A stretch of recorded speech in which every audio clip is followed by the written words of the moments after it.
আব্দুস সাত্তার ডেকে বলে, বাদশা রে, নাই, আমার জীবনে এমন কোন নেক আমল নাই। আমি গরিব মানুষ, আমি ডাল দিয়া ভাত খাই, সরল পথ দিয়া হাইটে যাই, কামলা বেচে চলি আমি। আমার তো এমন কোন নেক আমল নাই। নামাজ পড়ি, রোজা রাখি, সামান্য মাঝে মাঝে দান সাদাকা করি, এমন বিশেষ কোনো আমল তো আমার নাই। হারুন আর রশিদ দেখে বলে, ভাই আব্দুস সাত্তার, ইদানিং কি আপনার আমল নামায় এমন কোন নেকির আমল জমা হয়েছে কিনা? ডেকে বলল, বাদশা, মনে তো পড়ে না। বলে, একটু ভাই ভেবে দেখেন। লোকটা ডেকে বলে, বাদশা নামদার, বলতে পারি, তবে আপনি বলেন, আমাকে ধমক দেবেন না, বলে না, মারবেন না, বলে না। ডেকে বলল, বাদশা রে, আপনি যখন বলেছেন মসজিদ বানাবেন কিন্তু দান দক্ষিণা নিবেন না, আমি যখন ঘুমাতে যাই বারবার আমার মনে হয় মসজিদ বানাতে কেউ যদি পাখির বাসা পরিমাণ অংশ নেয়, আল্লাহ তাকে পূর্ণ মসজিদ বানানোর সওয়াব লিখে দেয়। কিন্তু আমি তো দান করে সাহস পাই না। একদিন রাত্রি বেলাতে আমি চিন্তা করলাম, আগামীকাল সারাদিন যা কামাই করব সমুদয় টাকা দিয়ে আপনার মতো অনুরূপ একটা মসজিদ বানাতে পারবো না। তবে আপনি যে ইট দিয়ে মসজিদ বানাইতেছেন, সারা দিনের কামাইয়ের টাকা দিয়ে অনুরূপ একটা ইট কিনে এনে আপনার ইটের মধ্যে মিশায়া দেব। বাদশারে, তাই করেছি আমি। সারাদিন কামাই করে আপনার ইটের মতো একটা ইট কিনে আপনার ইটের সাথে মিশায়া দিয়ে বাড়ি চলে এসেছি। যাই নামাজ বিছায়া দোয়া করেছি, আল্লাহ, আমি তো কিছুই করতে পারি নাই, তবে পাখির বাসা পরিমাণ অংশ আমি গ্রহণ করেছি। হারুন আর রশিদ অবাক হয়ে বলে, ভাই আব্দুস সাত্তার, তোর ইটের দাম কত? এ আব্দুস সাত্তার, ইটের টাকা ফেরত নে। আব্দুস সাত্তার রে, ইটের দাম কত? ইটের টাকা ফেরত নে। আব্দুস সাত্তার মুস্কি মুস্কি হাসে আর বলে, বাদশা রে, স্বপ্ন শুধু আপনি দেখেন নাই, স্বপ্ন আমিও দেখেছি। সামান্য কয়েকটা টাকার বিনিময়ে আমি জান্নাত বিক্রি করতে পারবো না। আল্লাহ রাব্বুল আলামিন ফেরেশতাদেরকে বললেন, ফেরেশতারা, আমি যে মানুষকে পৃথিবীতে পাঠাবো, এই মানুষরা পৃথিবীতে যাওয়ার পরে তারা রক্তপাত ঘটাবে, তারা হাঙ্গা দাঙ্গামা করবে, তারা তাদের গুনাহ থেকে তওবা করার জন্য তোমরা যেরকম অনুতপ্ত হৃদয় নিয়ে সপ্ত আসমানের উপরে বাইতুল মামুর তাওয়াফ করে দোয়া করেছো, আমি তাদেরকে মাফ করে দিয়েছি, তোমাদেরকে মাফ করেছি। তারা তো বাইতুল মামুরে আসতে পারবে না, অতএব পৃথিবীতে মানুষ পাঠানোর আগে তোমরা পৃথিবীতে যাও, বাইতুল মামুর সোজা নিচে গিয়ে একটা ঘর বানাও। ঘরটার নাম হবে বাইতুল্লাহ, আল্লাহর ঘর, কাবা ঘর বানাও।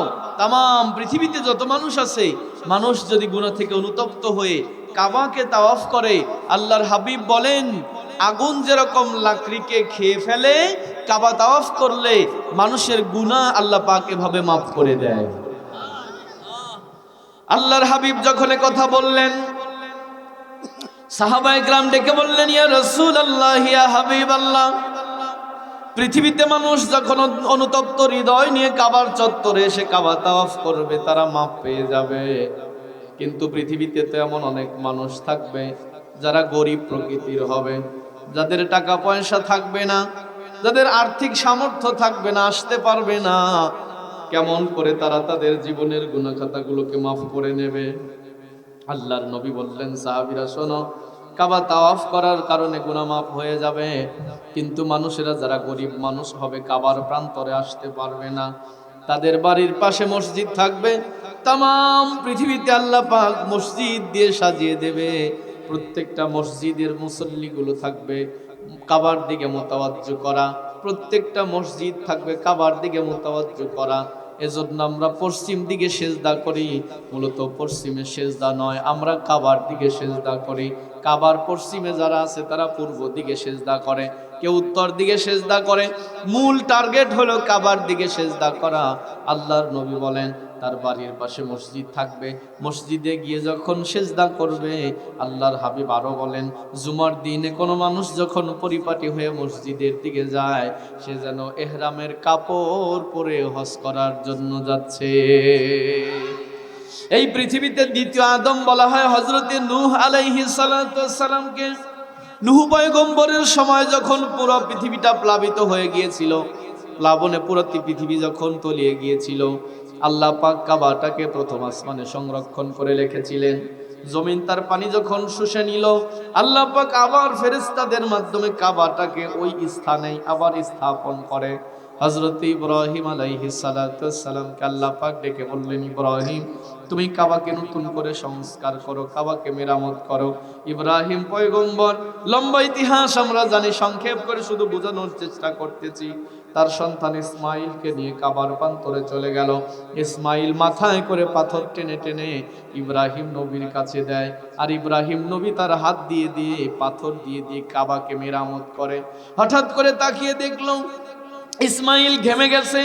আল্লাহ পাকের কাছে দোয়া করলেন, রব্বুল আলামিন আমার ইসমাইল ঘেমে গেছে, পাথর টানতে বড় কষ্ট হচ্ছে, আয় আল্লাহ পাথরগুলোর একটা ব্যবস্থা করে দাও। আপনারা জানেন কাবার চতুর্পাশে পাহাড়।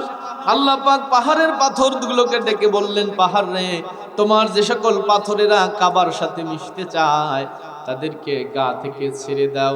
পাথরগুলো গা থেকে ছুটে পড়লো। আপনার প্রত্যেকটা পাহাড় থেকে পাথরগুলো গড়ায়া গড়ায়া এসে ইব্রাহিম পয়গম্বরের চতুর্পাশে, কাবার চতুর্পাশে পাথরগুলো এসে জমা হয়ে গেল। আল্লাহ পাক বললেন, ইব্রাহিম একটা পাথর দিলাম, এটা তোমার লিফটের কাজ করবে, এটার উপরে উঠে তুমি যত দূর নাগালের বাইরে যায় পাথর তুলে তুমি নাগালের চেষ্টা করবে। এ পাথরটা নিচ থেকে তোমাকে উঁচু করে সেখানে স্থাপন করার ব্যবস্থা করে দেবে, যেটা আজও পর্যন্ত আছে কাবার পাশে, বলা হয় মাকামে ইব্রাহিম। ইব্রাহিম পয়গম্বর যখন পাথর দ্বারা কাবাটাকে নতুন করে মেরামত করলেন, মেরামত সংস্কার সম্পূর্ণ হয়ে গেল, কিছু পাথর অবশিষ্ট রয়ে গেল। আল্লাহ পাক কোরআনে বলেছেন, পাথরও কান্না করে, পাথরেরা কান্না শুরু করে দিল। ডেকে বলল, রব্বুল আলামিন আমরাও তো বড় আশা করে ছুটে এসেছিলাম পাহাড়ের গায়ে থেকে, যেন কাবার গায়ে লাগতে পারি, কারণ মানুষেরা কাবাকে চুম্বন করবে, কাবাকে তাওয়াফ করবে, জীবনের গুনাহ খাতা মাফ হয়ে যাবে। আয় আল্লাহ আমরাও তো ছুটে এসেছিলাম, কিন্তু আমরা তো কাবার সাথে লাগতে পারলাম না। আল্লাহ পাক দেখে বললেন, ইব্রাহিম তুমি তোমার কাঁধের রুমালটার ভিতরে পাথরের অঙ্কুরিগুলো উঠাও, মাথার ওপরে নিয়ে ঝাঁকি মেরে ছেড়ে দাও, পাথরগুলো তামাম পৃথিবীতে আমি ছড়িয়ে দেব। আল্লাহর নবী বলেন, ইব্রাহিম পয়গম্বর পাথরগুলোকে তার রুমালের ভিতরে উঠিয়ে মাথার ওপরে নিয়ে ঝাঁকি দিল। আল্লাহ পাক ফেরেশতাদের মাধ্যমে তামাম পৃথিবীতে পাথরগুলোকে ছড়িয়ে দিলেন। ডেকে বললেন, ইব্রাহিম এই পাথরগুলো তামাম পৃথিবীর যেখানে যেখানে পড়বে, কিয়ামতের আগে হলেও ওই জায়গায় একটা করে মসজিদ হবে। এজন্য নবীজি বলেন, আল মসজিদু বাইতুল্লাহ, মসজিদ হলো আল্লাহর ঘর। তোমরা যেরকম কাবা ঘরকে সম্মান করো, মসজিদকে ওইরকম সম্মান করতে হবে। কয়েকটা হাদিস বলে বুঝতে পারবেন। নবীজি বলেন, কেউ যদি দিলের ময়লা পরিষ্কার করতে চায় সে যেন মসজিদ পরিষ্কার করে। একটা হাদিসে এসেছে এ ব্যাপারে, কেউ যদি দিলের ময়লা পরিষ্কার করতে চায় সে যেন মসজিদ পরিষ্কার করে। আল্লাহর নবী বলেন, কেউ যদি মসজিদ থেকে একটা ছোলা পরিমাণ ময়লাকে চিমটি কেটেও বাইরে ফেলে দেয়, তার আমল নামার মধ্যে উহুদ পাহাড় পরিমাণ সওয়াব লিখে দেওয়া হয়। মজার বিষয় হলো ওখানে যে ছোলা শব্দটা ব্যবহার করা হয়েছে, এটা বুটের ডালের ছোলা নয়, বরং রমজানের আপনার সাহরি খাওয়ার পরে খিলাল করতে গিয়ে যে ছোলার অর্থ এসেছে, মানে দাঁতের মাঝখানে লেগে থাকা যে ময়লা, এই পরিমাণ ছোলার কথা নবীজি বলেছেন। মানে এতটুকু ময়লাও যদি কেউ মসজিদ থেকে ফেলে দেয়, তার আমল নামায় উহুদ পাহাড় পরিমাণ সওয়াব লিখে দেওয়া হয়। আল্লাহর নবী নিজে দাঁড়িয়েছেন নামাজে, লক্ষ্য করে দেখলেন এক পাশের ওয়ালের সাথে নাকের ময়লা লেগে আছে। নবী আমার নিজে ময়লাটাকে ধরে ফেলে দিলেন। ডেকে বললেন, সাহাবীরা মসজিদের মধ্যে নাকের ময়লা ফেলতে নাই, মসজিদ পরিষ্কার করলে আল্লাহ তার দিলের ময়লা পরিষ্কার করে দেয়। যখন নবী যে হাদিসটা বলেছে, পরের দিন থেকে রাসূল দেখেন মসজিদ পরিষ্কার থাকে, কিন্তু কে পরিষ্কার করে রাসূল খুঁজে পায় না। আরো আগে আসে খুঁজে পায় না, অতীব প্রত্যুষে আসে খুঁজে পায় না। একদিন মধ্য রজনীতে আল্লাহর হাবিব এসে দেখলেন ওই পাড়া থেকে একটা মহিলা এসে মসজিদ ঝাড়ু দিয়ে চলে যায়। নবী বুঝতে পারলেন মহিলাটার এই কাজ, কয়েক মাস এভাবে চলতে লাগলো। হঠাৎ করে একদিন ফজরের জামাতে নবীজি গিয়ে দেখে মসজিদ ঝাড়ু দেওয়ার পর্যন্ত চিহ্ন নাই। আল্লাহর নবী নামাজের পরে দাঁড়িয়ে বললেন, সাহাবীরা, এই পাড়ার ভিতরে কোনো মহিলা কি মারা গেছে? সাহাবায়ে কেরাম বললেন, ইয়া রাসূলুল্লাহ, হ্যাঁ, একজন মহিলা মারা গেছে। নবী আমার ডেকে বলে, সাহাবীরা রে, আমাকে বলো নাই কেন? সাহাবীরা বলে, নবীজি, আমরা তাকে দাফন কার্য সমর্পণ করেছি। আল্লাহর নবী বলেন, আমাকে নিয়ে চলো মহিলার কবরের পাশে। রাসূল নিজে কবরের পাশে গেলেন। কবরের পাশে গিয়ে হাত তুলে দোয়া করে, আয় আল্লাহ, তোমার এই বান্দি তোমার ঘর মসজিদ পরিষ্কার করেছে, আল্লাহ তুমি তার কবরটাকে পরিষ্কার করে কবরটাকে নূরে মুনাওয়ারা করে দাও। সাহাবায়ে কেরাম কান্না করতেছে, মহিলারে, তোমার কপাল কত ভালো, কারণ তোমার কবরের পাশে নবী নিজে এসে দোয়া করে। আল্লাহর নবী ডেকে বলে, সাহাবীরা রে, শোনো, কিয়ামত পর্যন্ত কেউ যদি চায় আমি নবী তাকে দোয়া করব। কিয়ামত পর্যন্ত যারা চাবে তারা যেন মসজিদ পরিষ্কার করে। কেউ যদি মসজিদ পরিষ্কার করে, আমি রাসূল আমার রওজা মুবারক থেকে তার জন্য দোয়া করতে থাকবো। আমার বাপজি, শুধু কি তাই?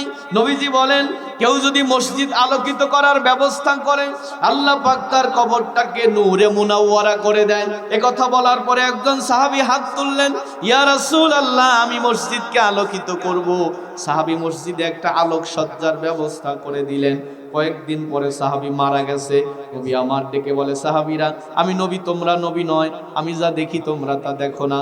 আমার যে সাহাবী আল্লাহর ঘর মসজিদকে আলোকিত করেছে, আমি দেখেছি সে মারা গেছে, তার কবরটাকে আল্লাহ নূরে মুনাওয়ারা করে দিয়েছে।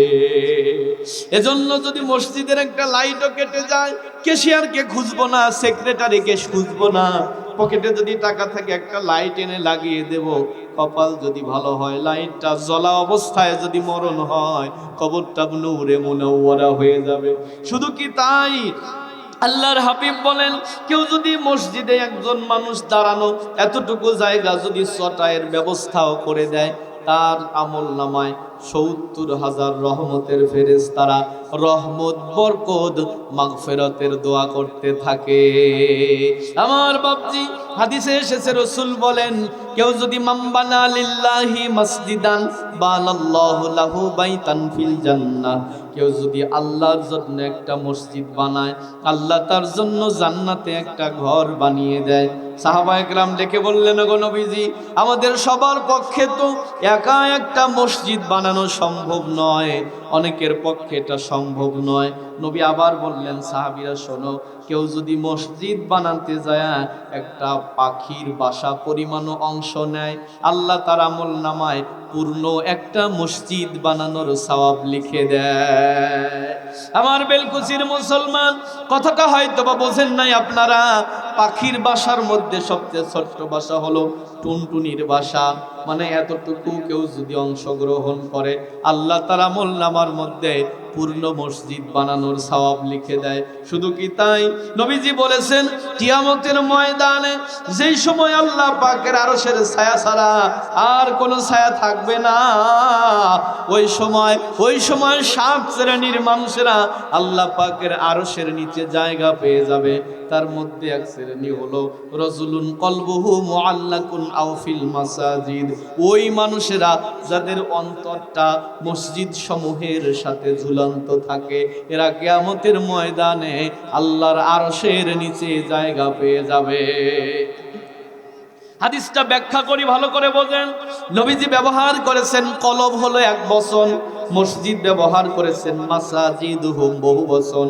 মানে একটা কলব সব মসজিদের সাথে ঝুলন্ত থাকবে। এজন্য মসজিদ নিয়ে কখনো দ্বন্দ্ব করা যাবে। আপনি যে এলাকায় গিয়েছেন, যেখানে কাজ করতেছেন, কানটা যেন সজাগ থাকে। যেখান থেকে আজানের আওয়াজ আসবে, নিকটস্থ মসজিদে গিয়ে নামাজ আদায় করেন। মানে একটা কলব, ১ বচন কলব ব্যবহার করা হয়েছে, কলবুন ১ বচন। মসজিদের শব্দ ব্যবহার করা হয়েছে মাসাজিদুহুম, মসজিদ সমূহ। মানে একটা কলব সব মসজিদের সাথে ঝুলন্ত থাকবে, মানে সব মসজিদকে সে ভালোবাসবে। আল্লাহর নবী বলেন, কলবটা যার মসজিদ সমূহের সাথে ঝুলন্ত থাকবে, কিয়ামতের ময়দানে সে আল্লাহ পাকের আরশের নিচে জায়গা পেয়ে যাবে। বাদশাহ হারুন আর রশিদ নাম শুনেছেন আপনারা? বাদশাহ হারুন আর রশিদ যখন শুনতে পেল কেউ যদি একটা মসজিদ বানায়, আল্লাহ তাকে একটা পূর্ণ জান্নাত বানাইয়া দেয়, তার জন্য একটা জান্নাত বানিয়ে দেয়। বাদশাহ হারুন আর রশিদ বললেন, আমার দেশের মানুষেরা, আমি আমার নিজ অর্থায়নে একা একটা মসজিদ বানাবো, তবে শর্ত হলো তোমরা কেউ এটাতে দান দক্ষিণা করতে পারবা না। নিজের অর্থায়নে মসজিদ বানাইতেছে, কোনো দান দক্ষিণা নেন না। মসজিদ বানানো যখন কমপ্লিট হয়ে গেল, একদিন রাত্রিবেলা বাদশাহ হারুন আর রশিদ স্বপ্নে দেখে সে মারা গেছে। ফেরেশতারা তাকে দেখাইতেছে, বাদশাহ নামদার, এটা আপনার জান্নাত। জান্নাতের সাথে লেখা রয়েছে হারুন আর রশিদের রাজপ্রাসাদ। হারুন আর রশিদ খুশি হয়ে গেলেন, কিন্তু তারপরে অবাক হয়ে গেলেন, কারণ তার জান্নাতের পাশে অনুরূপ আরো একটা জান্নাত আছে, যার মধ্যে লেখা রয়েছে আব্দুস সাত্তারের জান্নাত। হারুন আর রশিদ ফেরেশতাদেরকে জিজ্ঞেস করলেন, ভাই এই আব্দুস সাত্তারকে? ফেরেশতারা একটা ছবি দেখায় বলল, এটা হলো আব্দুস সাত্তার। বলে, সে জান্নাত পেল কিভাবে? আমার মতো জান্নাত কিভাবে পেল? ডেকে বলল, বাদশা রে, সেটা আমরা বলতে পারবো না। বাদশাহ হারুন আর রশিদ বললেন, আমাকে একটু ঢুকতে দাও। ফেরেশতারা বললেন, না, কারো জান্নাতে কাউকে ঢুকতে দেওয়া যায় না। হারুন আর রশিদের ঘুম ভেঙে গেল। সকালবেলা উনি অর্ডার জারি করে দিল, দেশের মানুষের মধ্যে শোনো, আগামী শুক্রবার আমি আমার মসজিদকে উদ্বোধন করব। শর্ত হলো আমার দেশের সব মানুষকে উপস্থিত হতে হবে। হারুন আর রশিদের মূল টার্গেট হলো ওই আব্দুস সাত্তারকে খুঁজে বের করা। যখন মানুষের এসে দাঁড়িয়ে গেছে, হারুন আর রশিদ বয়ান করেন, হঠাৎ করে পিছনে যখন আব্দুস সাত্তারের দিকে নজর পড়ে গেছে, হারুন আর রশিদ ডেকে বললেন, ভাই আপনি কি আব্দুস সাত্তার? লোকটা মাথা নেড়ে বললেন, হ্যাঁ আমি আব্দুস সাত্তার, এদিকে আসেন। লোকটা ভিড় ঠেলে যখন সামনে এসে গেছে, হারুন আর রশিদ দেখে বলে, আব্দুস সাত্তার ভাই, আপনার জীবনে এমন কি নেক আমল আছে আমি জানতে চাই। আব্দুস সাত্তার ডেকে বলে, বাদশা রে, নাই, আমার জীবনে এমন কোন নেক আমল নাই। আমি গরিব মানুষ, আমি ডাল দিয়া ভাত খাই, সরল পথ দিয়া হেঁটে যাই, কামলা বেচে চলি আমি। আমার তো এমন কোনো নেক আমল নাই। নামাজ পড়ি, রোজা রাখি, সামান্য মাঝে মাঝে দান সাদাকা করি, এমন বিশেষ কোনো আমল তো আমার নাই। হারুন আর রশিদ দেখে বলে, ভাই আব্দুস সাত্তার, ইদানিং কি আপনার আমল নামায় এমন কোন নেকির আমল জমা হয়েছে কিনা? ডেকে বলল, বাদশা মনে তো পড়ে না। বলে, একটু ভাই ভেবে দেখেন। লোকটা ডেকে বলে, বাদশা নামদার, বলতে পারি, তবে আপনি বলেন, আমাকে ধমক দেবেন না, বলে না, মারবেন না, বলে না। ডেকে বলল, বাদশা রে, আপনি যখন বলেছেন মসজিদ বানাবেন কিন্তু দান দক্ষিণা নিবেন না, আমি যখন ঘুমাতে যাই বারবার আমার মনে হয় মসজিদ বানাতে কেউ যদি পাখির বাসা পরিমাণ অংশ নেয়, আল্লাহ তাকে পূর্ণ মসজিদ বানানোর সওয়াব লিখে দেয়। কিন্তু আমি তো দান করে সাহস পাই না। একদিন রাত্রিবেলাতে আমি চিন্তা করলাম, আগামীকাল সারাদিন যা কামাই করব সমুদয় টাকা দিয়ে আপনার মতো অনুরূপ একটা মসজিদ বানাতে পারবো না। তবে আপনি যে ইট দিয়ে মসজিদ বানাইতেছেন, সারা দিনের কামাইয়ের টাকা দিয়ে অনুরূপ একটা ইট কিনে এনে আপনার ইটের মধ্যে মিশায়া দেব। বাদশারে তাই করেছি আমি, সারাদিন কামাই করে আপনার ইটের মতো একটা ইট কিনে আপনার ইটের সাথে মিশায়া দেয়া বাড়ি চলে এসেছি। যায় নামাজ বিছায় দোয়া করেছি, আল্লাহ আমি তো কিছুই করতে পারি নাই, তবে পাখির বাসা পরিমাণ অংশ আমি গ্রহণ করেছি। হারুন আর রশিদ অবাক হয়ে বলে, ভাই আব্দুস সাত্তার, তোর ইটের দাম কত? এ আব্দুস সাত্তার, ইটের টাকা ফেরত নে। আব্দুস সাত্তার রে, ইটের দাম কত? ইটের টাকা ফেরত নে। আব্দুস সাত্তার মুস্কি মুস্কি হাসে আর বলে, বাদশা রে, স্বপ্ন শুধু আপনি দেখেন না, এই স্বপ্ন আমিও দেখেছি। সামান্য কয়েকটা টাকার বিনিময়ে আমি জান্নাত বিক্রি করতে পারবো না।